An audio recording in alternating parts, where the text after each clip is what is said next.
ಎಲ್ರಿಗೂ good morning. Thank you. ನನ್ನ ಹೆಸರು ಡಾಕ್ಟರ್ ಮಲ್ಲಿಕಾರ್ಜುನ್ ಅಂತ. ನಾನು ಡೆಂಟಿಸ್ಟ್, ಹಲ್ಲಿನ ಡಾಕ್ಟರ್. ಓಕೆ, ನನ್ನ ಕ್ಲಿನಿಕಲ್ಲಿ ಮಹಿಮಾ ಡೆಂಟಲ್ ಕೇರ್ ಅಂತ Chiknayakanahalli.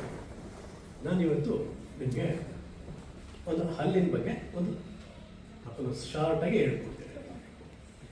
First anatomy of tooth, ಅಂದರೆ ಅಲ್ಲಿನ ಸ್ಟ್ರಕ್ಚರ್ ಹೇಗಿರುತ್ತೆ ಅಂದರೆ ಅದರಲ್ಲಿ 3 ಪಾರ್ಟ್ ಇರುತ್ತೆ: ಎನಾಮಲ್, ಡೆಂಟಿನ್ ಅಂಡ್ ಪಲ್ಪ್ ಅಂತ.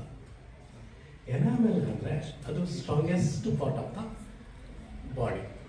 ನಮ್ಮ ಎನಾಮಲ್ ಒಂದು ಟೂತ್ನ ಔಟರ್ ಲೇಯರ್ ಏನಿದೆ ಅದು ಬೋನ್ಗಿನ ಸ್ಟ್ರಾಂಗೆಸ್ಟ್ ಲೇಯರ್, ಅದನ್ನು ಎನಾಮಲ್ ಅಂತೀವಿ. Enamel, dentine and pulp. Dentine ಅನ್ನೋದು ಎನಾಮಲ್ನ ಹಿಂದ್ಗಡೆ ಇರೋದು. ಆಕ್ಚುಲಿ ಒಂದು ಫಿಗರ್ ಇದ್ದಿದ್ರೆ ತೋರಿಸ್ತಾ ಇದ್ದೆ, ನಾನೇನು ಪ್ರಿಪೇರ್ ಮಾಡ್ಕೊಂಡು ಬಂದಿಲ್ಲ, ಸಾರಿ. ಸೊ ಡೆಂಟಿನ್ ಅನ್ನೋದು next layer of enamel. So dentine next pulp. Pulp ಅಲ್ಲಿ ನಮಗೆ ಈ ಆರ್ಟ್ರೀಸ್ ಮತ್ತು ನರ್ವ್ ಸಪ್ಲೈ ಇರುತ್ತೆ. ಸೊ ಔಟರ್ ಲೇಯರ್ ಎನಾಮಲ್ ಅನ್ನೋದು ಸ್ಟ್ರಾಂಗ್ ಇರೋದ್ರಿಂದ ಅದನ್ನು ಯಾವತ್ತೂ ನೀವು ಕಳೆದುಕೊಳ್ಳೋದಕ್ಕೆ ಹೋಗ್ಬಾರ್ದು.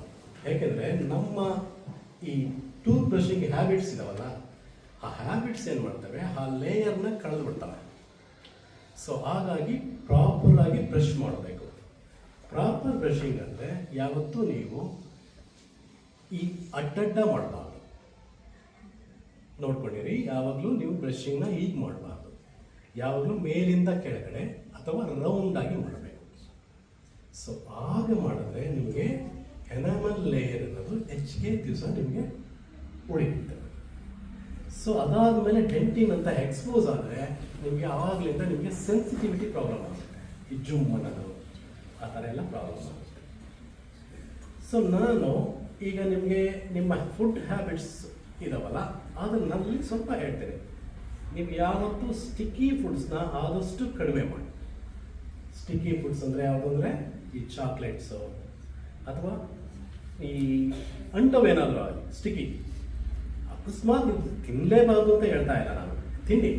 ತಿಂದಾದ್ಮೇಲೆ ನೈಟ್ ಒಂದ್ಸತಿ ಬ್ರಷ್ ಮಾಡಬೇಕು.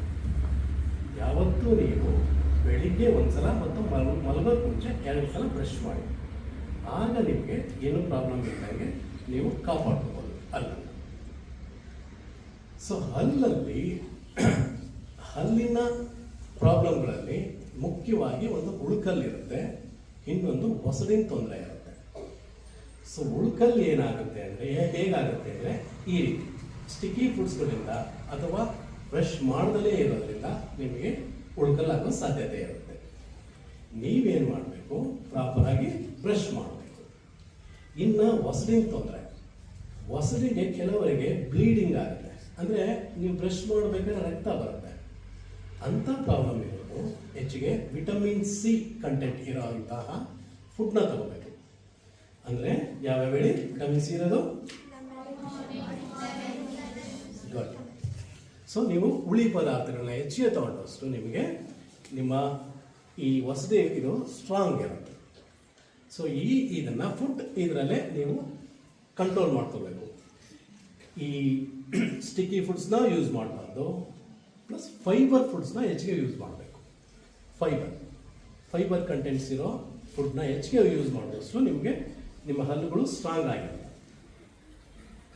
ಇನ್ನು ಆಹಾರ ಪದ್ಧತಿಲಿ ನೀವು ಈ ಹಾಲನ್ನ ಹೆಚ್ಚಿಗೆ ಕುಡಿಬೇಕು. ಸೊ ಯಾರು ಎಗ್ ತಿಂತೀರಾ ಅವರು ವೈಟ್ ಎಗ್ ಇದೆಯಲ್ಲ ಅದನ್ನು ತಿನ್ನಬೇಕು. ಸೊ ಇವೆಲ್ಲ ಏನು ಮಾಡ್ತವೆ, ನಮ್ಮ ಕ್ಯಾಲ್ಸಿಯಂ ಲೆವೆಲ್ನ ಇನ್ಕ್ರೀಸ್ ಮಾಡ್ತವೆ. ಸೊ ಕ್ಯಾಲ್ಸಿಯಂ ನಿಮಗೆ ಸ್ಟ್ರಾಂಗ್ ಇದ್ದಷ್ಟು ನಿಮ್ಮ ಟೂತು ಸ್ಟ್ರಾಂಗ್ ಇರುತ್ತೆ. ಇದು ನಿಮಗೆ ಈ ಹಲ್ಲಿನ ಬಗ್ಗೆ ಹೇಳಿದೆ. ಈ ಹಲ್ಲಲ್ಲಿ ನಿಮಗೆ 2 ಥರ ಇರುತ್ತೆ. ಒಂದು ಹಾಲಲ್ಲು ಮತ್ತು ಪರ್ಮನೆಂಟ್ ಹಲ್ಲು. ಹಾಲಲ್ಲು ನಾವು ಹುಟ್ಟಿದಾಗ ಅಂದರೆ ಒಂದು 10 ಮಂತ್ಸಿಂದ ಸ್ಟಾರ್ಟ್ ಆಗುತ್ತೆ ಹುಟ್ಟಲಿಕ್ಕೆ. ಇವು ಟೋಟಲ್ 20 ಹಲ್ಲಿರ್ತವೆ. ಇದನ್ನು ಡೆಸಿಡಿಯಸ್ ಟೂತ್ ಅಂತ. ಸೊ ಈ ಡೆಸಿಡಿಯಸ್ ಟೂತ್ ಏನು ಮಾಡ್ತವೆ, ಕಾಲಕ್ರಮೇಣ 6 ಇಯರ್ಸ್ಗೆ ಬೀಳೋದಕ್ಕೆ ಶುರು ಮಾಡ್ತವೆ. ಸೊ ಬಿದ್ದು ಪರ್ಮನೆಂಟ್ ಶುರು ಮಾಡ್ತವೆ. ಪರ್ಮನೆಂಟ್ ಹಲ್ಲುಗಳು ಟೋಟಲ್ 32 ಇರ್ತವೆ. ನಮ್ಮ ದೇಹದಲ್ಲಿ 32 ಹಲ್ಲುಗಳು ಇರ್ತವೆ. ಆ 32 ಹಲ್ಲುಗಳಲ್ಲಿ 4 ಹಲ್ಲು ವಿಸ್ಡಮ್ ಟೂತ್ ಅಂತ, ಅದು ಬುದ್ಧಿವಂತ ಹಲ್ಲು ಅಂತ. ನಮ್ಮ ದೇಹದಲ್ಲಿರೋ ವೇಸ್ಟಿಜಿಯಲ್ ಆರ್ಗನಲ್ಲಿ ಆ 4 ಹಲ್ಲುಗಳು ಸೇರಿದ್ದಾವೆ. ಆ ಹಲ್ಲುಗಳಿಂದ ನಾವು ಏನು ಚೀವ್ ಮಾಡೋದಾಗಲಿ ಏನು ಮಾಡಲ್ಲ. ಇದು ಡೆಸಿಡಿಯಸ್ ಮತ್ತು ಪರ್ಮನೆಂಟ್ ಇರೋ ಡಿಫ್ರೆನ್ಸ್. ಸೊ ನಾವು ಹಲ್ಲುಗಳನ್ನು ಯಾಕೆ ನಾವು ಇಂಪಾರ್ಟೆಂಟ್ ಅಂದರೆ, ನಮ್ಮ ದೇಹಕ್ಕೆ ಆಹಾರ ಹೋಗೋದಕ್ಕೆ ಮೊದಲು ಇದಾಗದೆ, ಅದರ ಸ್ಟಾರ್ಟ್ ಆಗದೆ ಈ ಹಲ್ಲು ಮತ್ತು ಬಾಯಿಗಳಿಂದ. ಸೊ ನಾವು ಏನು ಆಹಾರ ತಗೊಳ್ತೀವಿ ಆ ಆಹಾರದ ಮೇಲೆ ನಮ್ಮ ದೇಹದ ಆರೋಗ್ಯ ನಿಂತಿರುತ್ತೆ. ಸೊ ನೀವು ಮೊದಲು ಫಸ್ಟು ಬಾಯಿಯನ್ನು ಸ್ವಚ್ಛವಾಗಿ ಇಟ್ಕೊಳ್ಳೋದು, ಹಲ್ಲುಗಳನ್ನು ಸ್ವಚ್ಛವಾಗಿ ಇಟ್ಕೊಳ್ಳೋದು, ಅದನ್ನು ಮೊದಲು ಕಲಿಬೇಕು. ಬೆಳಗ್ಗೆ ಎದ್ದ ತಕ್ಷಣ ಯಾರು ಬ್ರಷ್ ಮಾಡಿ ಈ ಮಿಕ್ಕಿದ ಚಟುವಟಿಕೆಯನ್ನು ಸ್ಟಾರ್ಟ್ ಮಾಡಬೇಕು. ಫಸ್ಟ್ ಮೊದಲು ಬ್ರಷ್ ಮಾಡಬೇಕು. ಸೊ ಬ್ರಷಿಗೆ ಟೆಕ್ನಿಕಲ್ ನಿಮ್ಗೆ ಹೇಳ್ಕೊಟ್ಟಿದ್ದೀನಿ, ಹಾಗೆ ನಿಧಾನ ಬ್ರಷ್ ಮಾಡಿಕೊಂಡು ನೆಕ್ಸ್ಟ್ ರಾತ್ರಿ ಮಲಗಬೇಕಾದ್ರೂ ಒಂದ್ಸತಿ ಬ್ರಷ್ ಮಾಡಿ ಮಲ್ಕೊಳ್ಳಿ. ಅದು ನಿಮ್ಮ ಆರೋಗ್ಯಕ್ಕೆ ಒಳ್ಳೆಯದು. ಸದ್ಯಕ್ಕೆ ನಿಮಗೆ ಈ ಲೆವೆಲ್ಗೆ ಇಷ್ಟು ಸಾಕು ಅನಿಸುತ್ತೆ. Thank you.